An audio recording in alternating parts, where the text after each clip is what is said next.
Ramai orang takut bila beli kereta elektrik, balik kampung susah untuk cari tempat charge. Tapi kalau beli dengan kereta iCar, itu bukan jadi masalah. Mari saya tunjuk. Ini adalah portable charger. So portable charger ni cara penggunaan dia sangat mudah.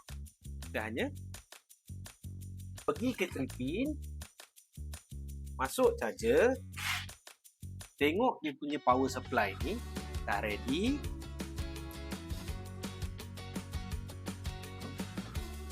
Kita lain aja. Dah, settle masalah. Jadi, kepada siapa yang masih duduk di kawasan pedalaman atau ingin pulang ke kampung, kereta elektrik, boleh DM saja. Assalamualaikum.